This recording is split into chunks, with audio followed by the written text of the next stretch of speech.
প্রিয় দর্শক, আজ আমরা রওনা হয়েছি মানিকগঞ্জের ঐতিহাসিক বালিয়াটি জমিদার বাড়ির উদ্দেশ্যে। তো আমাদের সাথেই থাকুন।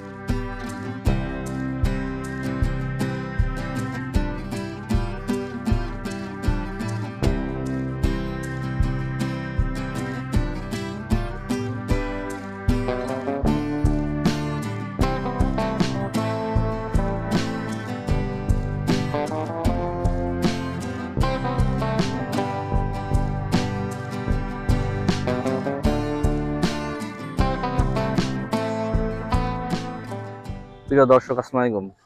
কেস ইমরান ব্লগ থেকে স্বাগত জানাচ্ছি। প্রিয় দর্শক, এই মুহূর্তে আমি দাঁড়িয়ে আছি ঢাকা বিভাগের অন্তর্গত মানিকগঞ্জ জেলার সাটুরিয়া উপজেলা থেকে মাত্র 25 কিলোমিটার দূরে অবস্থিত বালিয়াটির জমিদার বাড়ি। প্রিয় দর্শক, আমি এখন আপনাদেরকে দেখাবো বালিয়াটির জমিদার বাড়ির বিভিন্ন স্থাপনা এবং জানানোর চেষ্টা করব এই জমিদার বাড়ির বিভিন্ন ইতিহাস, ঐতিহ্য ও সংস্কৃতি। চলুন তাহলে দেখা যাক।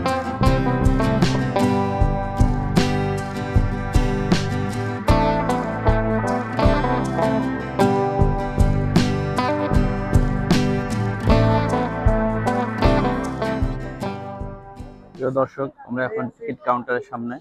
আমরা টিকিট কেটে ভিতরে প্রবেশ করব। আমাদের সাথেই থাকুন।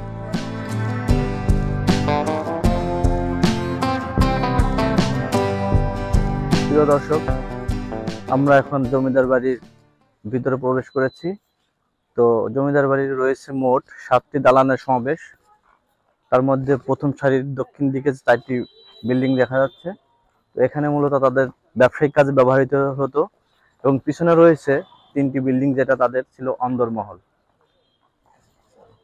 এটি মূলত খ্রিস্টীয় 19 শতকের একটি অপূর্ব নিদর্শন বালিয়াটি প্রাসাদ। ঐতিহ্যবাহী এই প্রাসাদের চত্বরটি প্রায় 16,554 বর্গমিটার এলাকা জুড়ে অবস্থিত। জমিদার বাড়ির সামনের 4টি মূল ভবনে প্রবেশের জন্য রয়েছে 4টি প্রবেশ গেট এবং প্রতিটি গেটের উপরে রয়েছে করে সিংহের মূর্তি।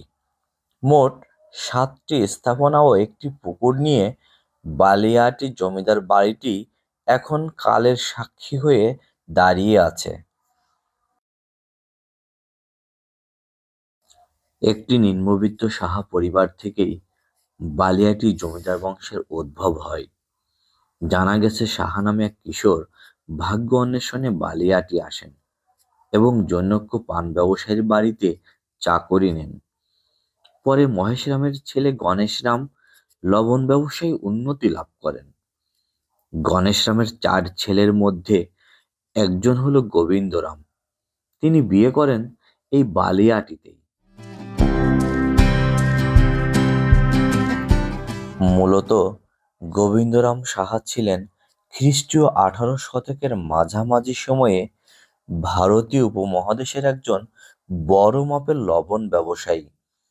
আর এই বালিয়াটি জমিদার বাড়িতেই গোবিন্দরামের ঘরে জন্ম নেয় 4 পুত্র সন্তান। তারা হলেন দধিরাম, পণ্ডিতরাম, আনন্দরাম এবং গোলাপরাম।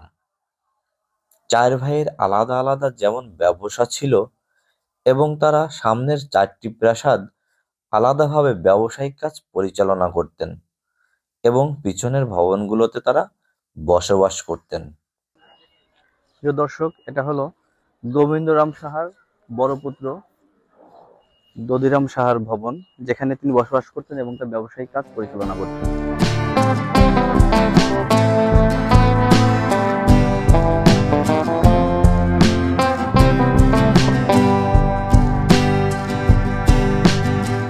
প্রিয় দর্শক, এটা হলো গোবিন্দরাম সাহার ছোট পুত্র গোলাপরাম সাহার ভবন, যিনি এই ভবনে বসবাস করতেন এবং তার ব্যবসায়িক কাজ পরিচালনা করতেন।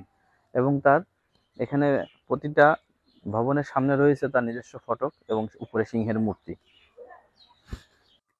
প্রিয় দর্শক, এখন আমি আপনাদেরকে এই প্রাসাদটি ঘুরে দেখাবো এবং দেখব, সেই সাথে এই জমিদার বাড়ির সংক্ষিপ্ত ইতিহাস আপনাদের সামনে তুলে ধরার চেষ্টা করব।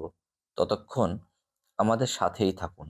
জাদুঘরের মধ্যে শুধু সিন্দুক ছাড়া আর কিছু নেই, কারণ ওই সময় জমিদারেরা এখানে যেমন শাসন করতো তেমনি শোষণও করতো। অসহায় মানুষকে শোষণ করে তাদের অর্থ সম্পদ লুটপাট করে এই সমস্ত সিন্ধুকে তারা তালাবদ্ধ করে রাখতো। তো সিন্ধুক ব্যবহার করছে তারা।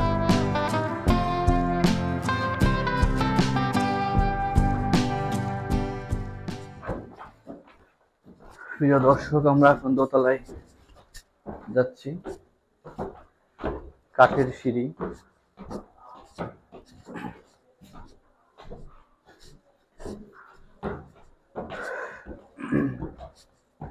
আমরা কাঠের সিঁড়ি বেয়ে দোতলায় প্রবেশ করলাম।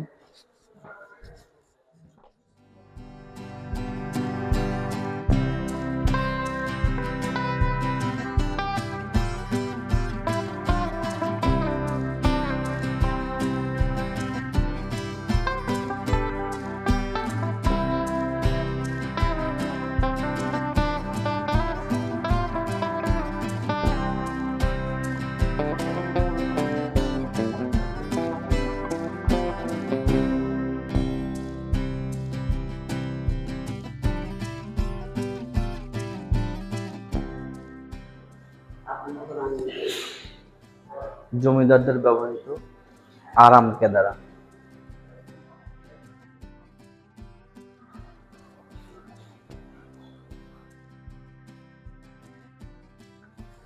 এটা কি?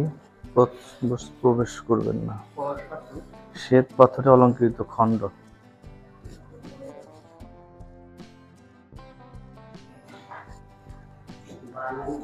এটা শ্বেত পাথর, কি ঠান্ডা।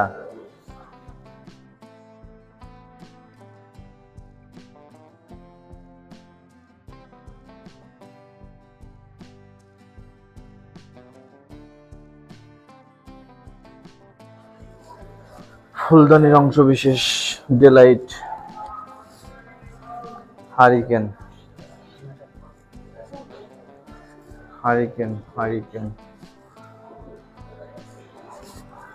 কাঠের কমোড। জিনিসের জমিদারের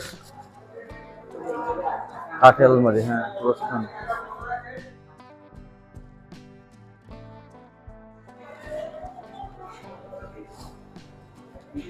এটা কি? ইংলিশ আলনা, কাঠের চেয়ার। প্রত্ন বস্ত্র স্পর্শ করবেন না। রাইফেল স্ট্যান্ড,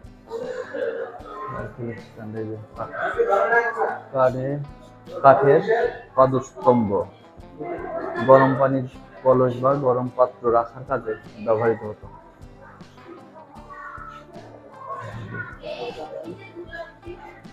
ওইদিকে মিসমিস না, প্রস্থান এক্সিটের বন্ধ।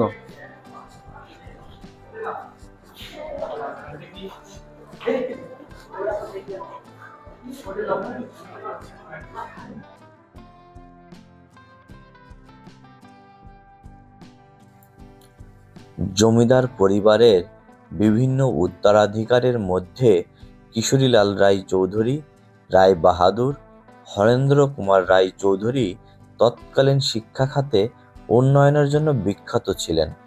কিশোরীলাল রায় চৌধুরীর পিতার নাম অনুসারে জগন্নাথ বিশ্ববিদ্যালয় করা হয় বলে জানা যায়। গোবিন্দরাম সাহা বালিয়াটি জমিদার বাড়ির গোড়াপত্তন করেন। প্রায় 200 বছরেরও বেশি সময় ধরে বালিয়াটি জমিদাররা এই এলাকায় শাসন করেন।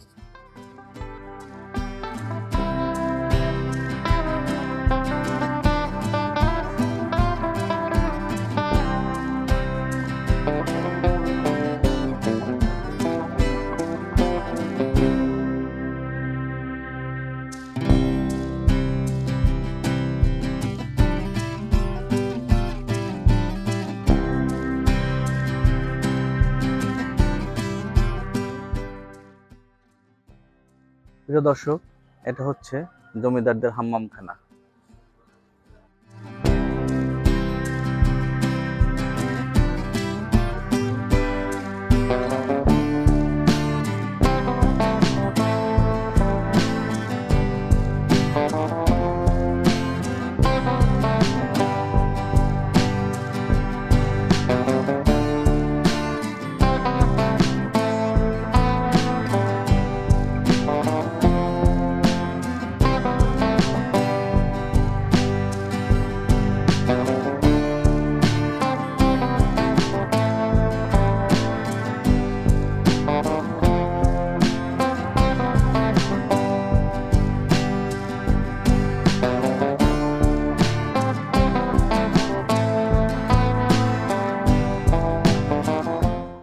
প্রিয় দর্শক, এতক্ষণ আমি আপনাদেরকে বালিয়াটি জমিদার বাড়ির বিভিন্ন স্থাপনা ঘুরে দেখানোর চেষ্টা করেছি এবং সেই সাথে ইতিহাস, ঐতিহ্য এবং এদের সংস্কৃতি সম্পর্কে ধারণা দেওয়ার জন্য চেষ্টা করেছি।